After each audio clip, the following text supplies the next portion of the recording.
Hey, what's up, everyone? I had this conversation this morning with somebody in the gym. I'm not going to name any names, but person, you know who you are as I start talking this. And we were talking about sleep. Now, some of y'all have probably heard me talk about this ad nauseum, but there's others that may not.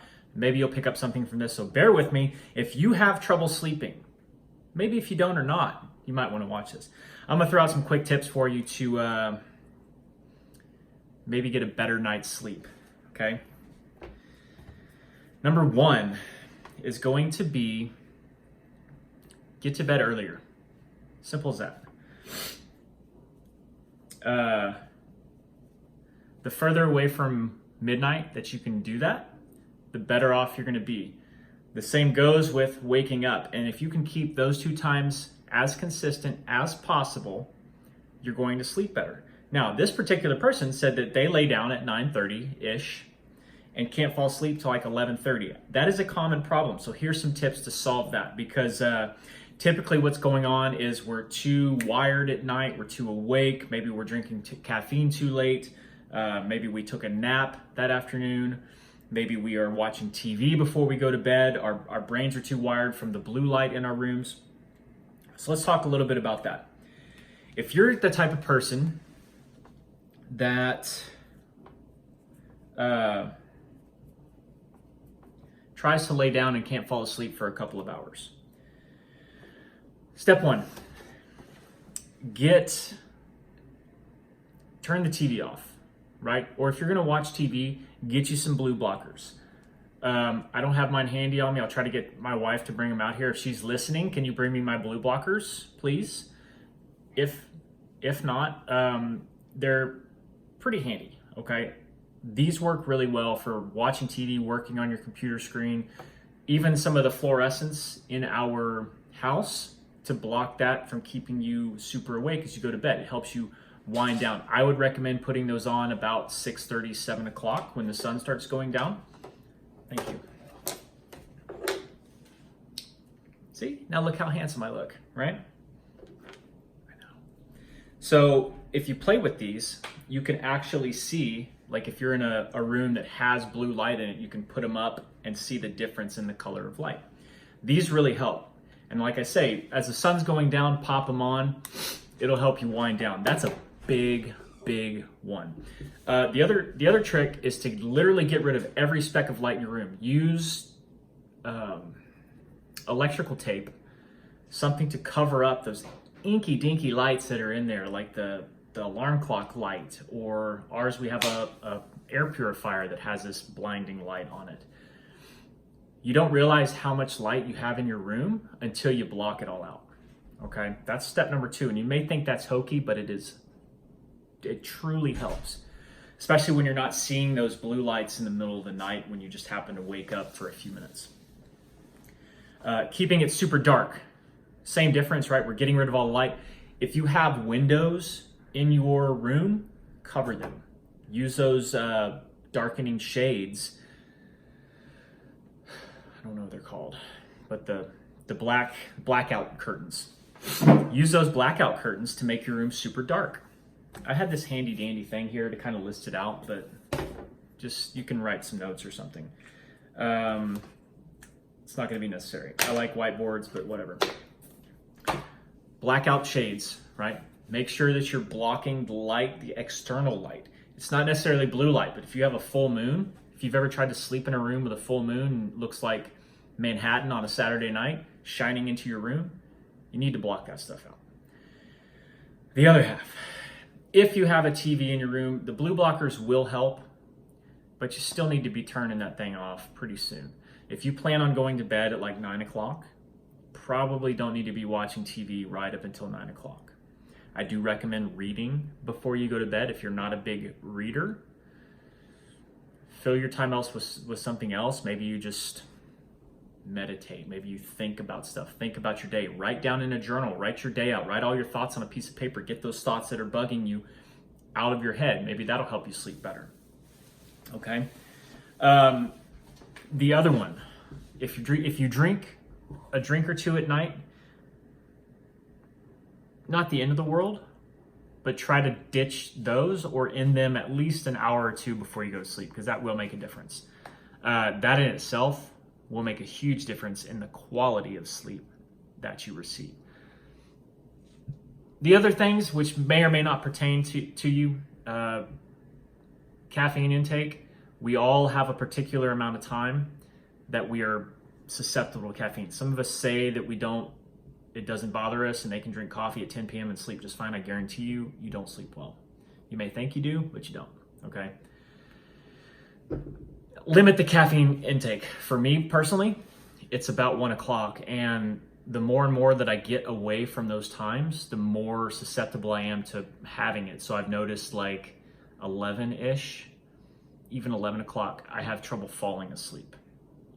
I try to limit my coffee to 1 cup about 6:30 a.m. Sometimes 9 o'clock, but 6:30 seems to be just about right for me.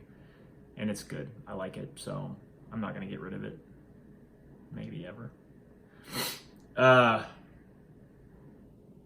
And if you take naps, if you're a napper, watch how long you're taking your naps midday, right? Because that will affect when you fall asleep. You should be napping 20 to 30 minutes, not these 2 to 3 hour naps, if you're that kind of person. Some people are, some people aren't. Power naps are the way to go. Lastly, this person, I asked them, do you take anything for that? And they had mentioned some melatonin, CBD, played around with some of that stuff. I would say cautionary on the melatonin. You don't need as much as are usually prescribed on the bottles, right? Like it's usually 3 milligrams, 5 milligrams, sometimes as high as 10. That's a super dose. And melatonin's a hormone, so dosing with hormonal type stuff can cause issues. Same way, let's relate that to testosterone replacement type stuff or the like. You kind of have to rely on it if you do it all the time, right? So if you do use melatonin, I would recommend cycling on and off, although it's that way your body doesn't necessarily become reliant on an artificial form of melatonin versus what you make. And again, if you're following some of these steps that I've already mentioned, your body will naturally start to produce this at the right times, especially if you're following a solid sleep cycle, going to sleep and wake cycle. CBD, great stuff. If you tried it, hated it. If you tried it, loved it, it may or may not work for you. Plenty of options out there for that. There's even one on the shelf nowadays that's a Delta 8 variant of THC, which you can get your hands on, which supposedly is wrecking shop on sleep cycles. So if you feel like you may need a little bit of that, you can try a Delta 8 supplement for that. It's up to you. Again, that's a THC derivative, so weigh the pros and cons of that for yourself. Regular CBD, with or without THC, generally will help you sleep in certain dosings. You have to play around with the dosing since it's a natural recurring. The cannabinoids in your body are naturally recurring. It's not like taking melatonin where it's replacing stuff. It's just supplementing. It's truly a supplement in this case. Very beneficial. And if you're an active type person, which most of y'all listening to this are, you're going to find value in CBD. Other supplements, you can try some of those sleepy time teas, herbal stuff that generally helps. Although what I personally find with tea is that I have to get up and pee in the middle of the night. Okay, just because it's usually a 6 to 8 ounce dose of water right before bed. I like to try to hedge the water back about 5 o'clock and minimize the intake so that I don't have to get up multiple times in the night to do that. Last one.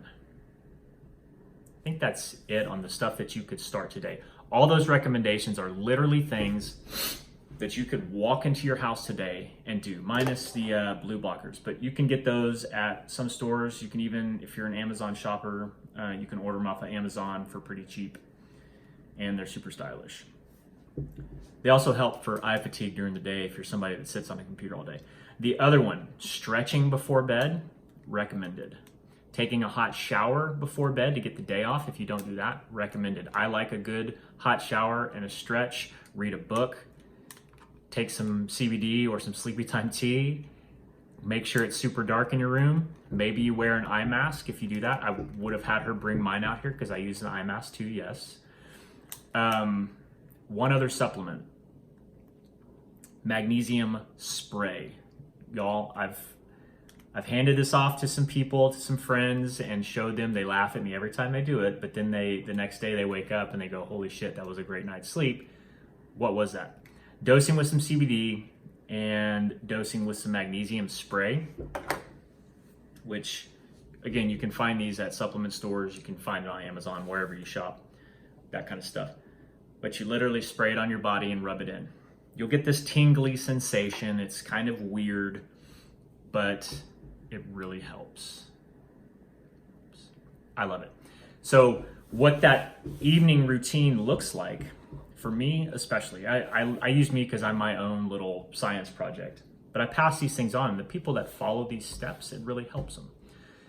So again, hot shower, warm shower at some point in the evening, right before bed is usually pretty beneficial. If you want to try cold contrasting showers, those are super helpful too, if you can stand the cold.